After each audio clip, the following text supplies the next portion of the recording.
You can't quit lust. No matter how many times you promise yourself, you hold out for a few days and then fall back. That cycle has become way too familiar. And that's why you're here, trying to understand what's really going on inside you. This video, this is why you can't quit lust, Carl Jung explains. Go straight to that point. The script is always the same. Promise, impulse, quick climax, emptiness, guilt, and then another promise. It's like running in circles, never getting anywhere. You already know what's coming next, and yet you can't stop it. That's not weakness. It's something deeper that hasn't been understood yet. Here's the truth. Lust isn't about pleasure. It's about pain. Pleasure is just the visible layer.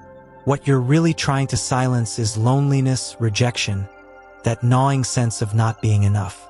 That's what traps you in the cycle, not the impulse itself. And until you face that root, nothing changes. And this is where Jung comes in. He shows us that desire isn't the enemy. It's a message. Today, I'm going to reveal the 7 hidden layers of lust that explain why you always go back. And once you understand these layers, that feeling of being lost starts to give way to clarity. It's just a shortcut to avoid what you don't want to face, like trying to cover a hole with sand. For a few minutes it looks fine, but soon the emptiness comes back. And if this happens to you, know this, it's not weakness. It's a sign that there's an unresolved wound asking for your attention.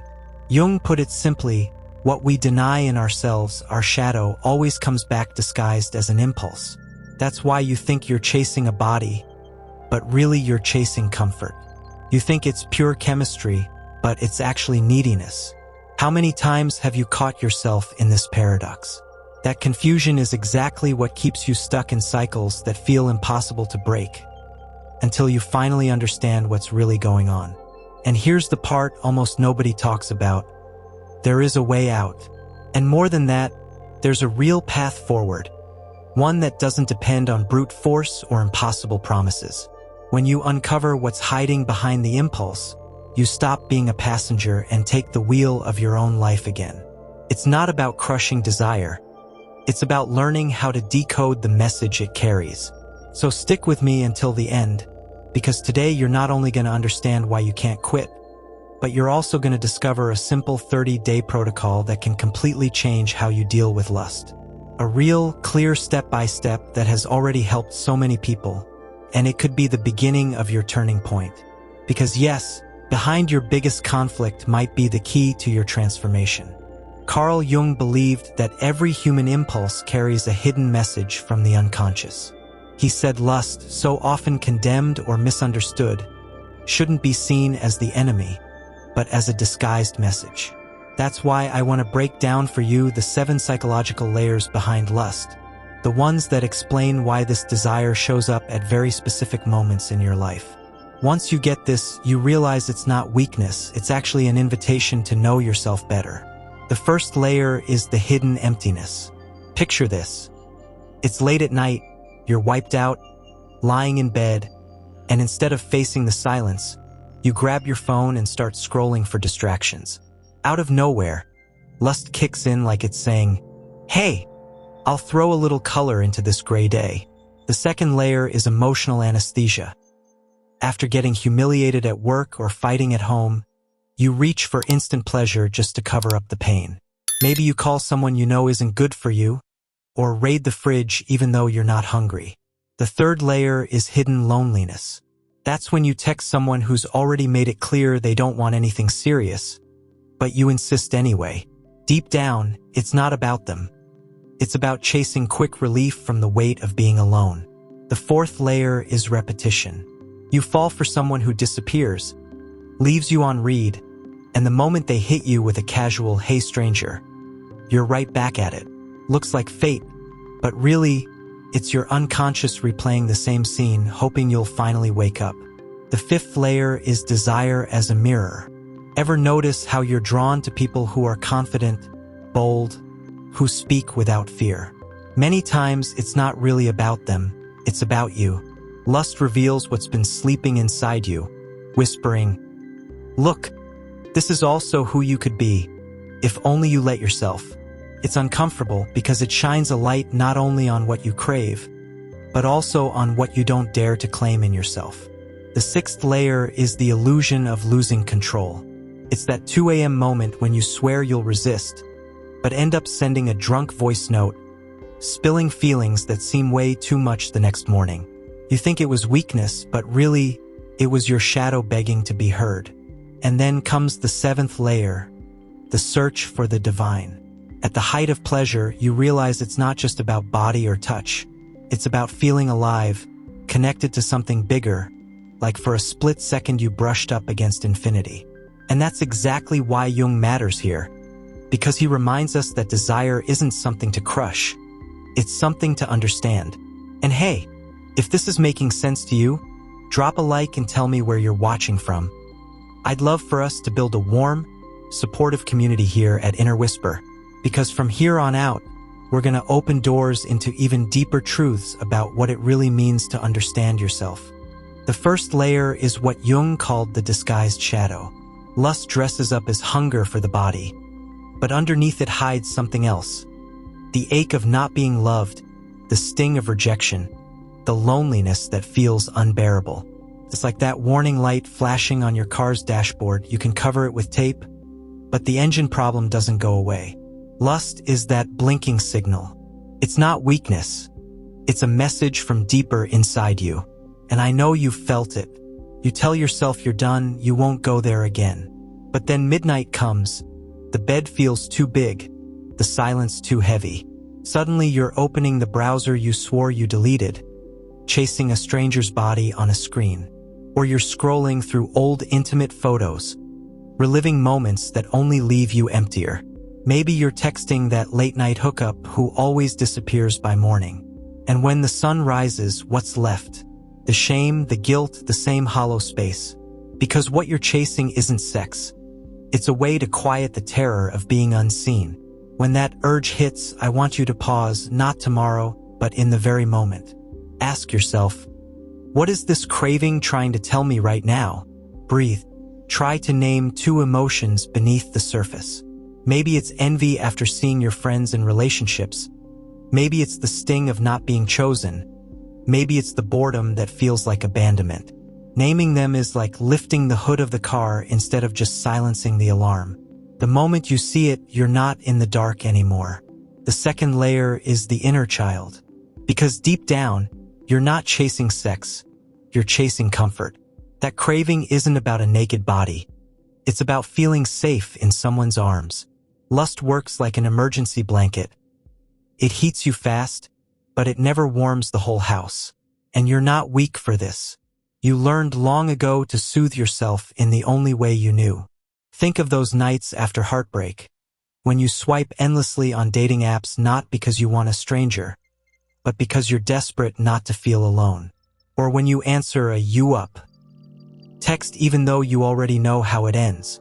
That craving isn't about passion.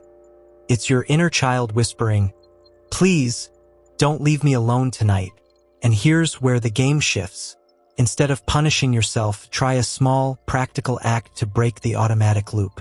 Close the app and write 1 raw line in a journal about what you're really craving. Step into a cold shower for 2 minutes to reset your body. Or put on shoes and walk outside until your breathing changes. Tiny, physical choices that send a clear signal to your inner self. I'm not a prisoner. I have a choice. And with every small proof of choice, you begin to loosen lust's grip. The third layer is the difference between dopamine and real joy. Dopamine is just a spark, a flash that lights up for a moment and fades. It distracts you, but it doesn't satisfy. It's like swiping a happiness credit card. You borrow pleasure now, but later you pay it back with emptiness. The real problem isn't seeking pleasure. It's confusing raw stimulation with true joy. One excites, the other nourishes. And I know you've felt it. You tell yourself you'll just check for a minute. And suddenly you're watching clips of strangers' bodies on a screen, jumping from one video to the next. For a second, your blood races. But the instant it's over, you're left emptier than before. Or maybe it's swiping endlessly on dating apps, chasing matches you don't even care about. just to feel that spark of being wanted for a second. That's when you realize stimulation isn't joy. It's a loan that always comes back to collect, with interest in shame and loneliness. So here's a shift that actually works. The immediate swap. Every time you feel the autopilot kick in, the hand opening a tab you know too well, the finger hovering on that "hey" message at midnight, stop. Break the loop with a physical grounding act. Step into the shower and let cold water reset your body. Drop to the floor and stretch until your muscles release. Or write a single raw sentence about what you're truly craving in that moment.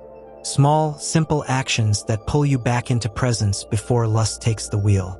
The fourth layer is lack of meaning. Notice how desire feels stronger when your life is off track. It's like an air mattress with a leak. You pump it with lust at night, but by morning you're on the floor again. The craving itself isn't the issue. It's the absence of something deeper that holds weight. Without meaning, lust becomes the filler. The more you try to pour in, the emptier you wake up.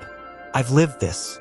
Using late-night hookups, flirting without intention, even chasing risky encounters, all to avoid the silence of not knowing where my life was heading. And I realized none of it sustains you. What sustains isn't the rush of conquest. It's meaning. So here's a quick map. List 3 things that still stir your spirit, maybe building, serving, or learning. Then tie one ridiculously small act to them. Send a message of gratitude. Sketch an idea. Read 1 page of a book. The size doesn't matter, direction does. The 5th layer is anesthesia. That's when lust stops thrilling and only numbs. Like hitting mute on life. You don't feel the pain, but the music disappears too. And suddenly, you're not even chasing desire, you're running from the weight of feeling anything at all. That's the dangerous point, when passion collapses into pure avoidance. To change that, use the friction rule. Make your go-to triggers harder to reach. Delete the apps that lead to late-night spirals, move devices out of the bedroom, block the sites you always fall back to, and at the same time make better options easier. Leave a journal by the bed, keep sneakers by the door, set a playlist that calms you. In the end, it's not willpower that saves you, it's shaping an environment where the easier choice is the healthier one. The 6th layer is what I call real power. Many people think maturity means the sexual urge disappears forever, but that's not true. Real maturity is when the craving rises, your body remembers the old shortcut, and still, you choose differently. It's like taking your car off cruise control and shifting into manual. The road still twists, but you're the one deciding the gears. The urge doesn't vanish, but now you're steering. And maybe you know the opposite feeling. It's midnight, and before you even notice, your fingers have typed the same search you swore you'd quit. Or you're queuing up another explicit video, telling yourself, just one more. Maybe you're halfway through drafting a risky DM to someone who only ever uses you. That's autopilot steering your life. Real power is scripting the response before the trigger shows up. That's why I like the if-then plan. It's mental rehearsal. If I feel the urge to open those sites after 11 p.m., then I put my phone on the dresser, grab a glass of water, and sit by the window for 2 minutes of slow breathing. Simple, concrete, and ready when you need it. The 7th layer is shadow integration. Jung reminded us, the shadow doesn't disappear. It learns to walk beside you. I like to picture it as a restless passenger in the back seat, strapped in with a seatbelt. It still growls, sometimes it barks, sometimes it howls, but it's not driving the car. You hear it, but your hands stay on the wheel. And I know how it feels when lust's dark side seems too wild to live with, like it will hijack everything. But here's the paradox. The more you try to exile it, the louder it claws back. The moment you admit, yes, you're here, but you're not in charge, something softens. The ride becomes lighter. You don't have to destroy it, you just have to guide it. One practice that helps is shadow dialogue. Take a notebook and write for 3 minutes. My shadow wants, because it fears. I meet that need in an adult way by, for example, my shadow wants intimacy because it fears being abandoned. I meet that need in an adult way by calling a trusted friend instead of chasing a stranger online. That simple act pulls lust out of the dark corner and shows you what it's really asking for. And when you do this, the urge doesn't vanish, but it stops dragging you like a storm. You realize you can feel the pull without obeying it. You can walk with your shadow without letting it drive your choices. And that's exactly where the next dive begins. There's an idea from Jung that feels almost shocking the first time you hear it. Enantiodromia. It means that anything pushed to its extreme eventually flips into its opposite. And when you start looking at lust through that lens, you realize even the very drive that feels like a prison right now might actually be pointing you toward freedom. Take someone who can't stop chasing casual hookups, night after night. On the surface, it looks like pure indulgence. But underneath, what's actually being demanded is the opposite. The capacity to build intimacy slowly, to discover depth instead of novelty, to hold presence instead of running from silence. Or think of the person addicted to explicit content. They aren't just chasing arousal. They're being invited to reclaim real connection, to learn what it means to be touched with love instead of pixels. Even the craving for constant sexting, that restless pull to be desired by anyone available, holds the seed of its opposite. It's not really about collecting proof of desirability. It's the call to cultivate inner worth, to no longer beg for attention, but to stand in dignity and self-respect. Lust in excess shows you exactly where the hunger is and where the healing has to happen. Compulsion isn't just pain. It's a compass. This isn't about romanticizing lust. It's not about saying, "Oh, then I'll just give in until it magically transforms me."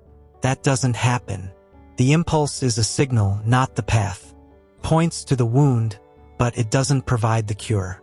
That part is your work, to take the raw energy and redirect it into maturity. And when you do, you start to see that even the darkest craving can become the clearest signpost pointing you to your real strength. If you want to start right now, let me show you what your 30-day daily ritual could look like. It's nothing complicated, just small steps that, when stacked together, change the game. In the morning, before you dive straight into autopilot, write down one sentence.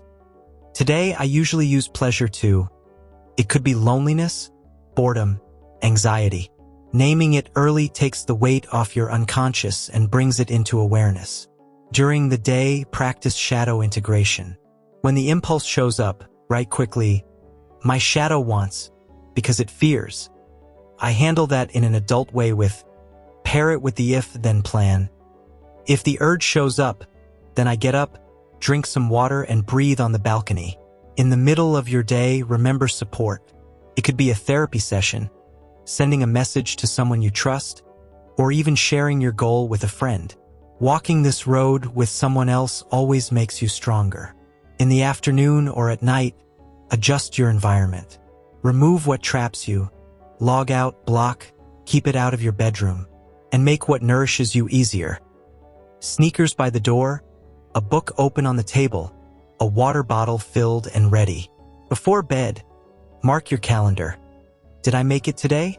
It doesn't have to be perfect. Hitting 80% will transform way more than chasing 100% and quitting halfway. That daily mark is like laying invisible bricks on a brand new path for your life. When you follow this ritual, you realize it's not about willpower, it's about presence. And every micro victory adds up until you finally see yourself building a version of you that once felt impossible. Lust was never your real enemy. It's always been an echo, a symptom of something deeper inside you. Once you understand that, you don't have to blindly fight against desire anymore. You learn to listen to the message hidden behind it, and that's when the darkness stops being a threat and starts becoming a guide. You didn't kill the shadow. You learned to walk alongside it. And there's beauty in that. Falling is part of being human, but rising with awareness, that's maturity. Treat yourself with kindness. You're not a flaw, you're a process. You're not a mistake, you're a story in the making. Now tell me, out of all the layers we explored today, which one hit you the hardest? Drop it in the comments, because when you put it into words, you turn pain into clarity. And while you're at it, Let me know where you're watching from. I want us to build a community here. Real people supporting each other, knowing that everyone is on their own journey. Here, you're not a problem to be fixed, you're a life in the process of maturing. And if you want to go deeper, make sure you subscribe and turn on the notifications. Here you'll find clarity, awareness, and tools to grow from the inside out.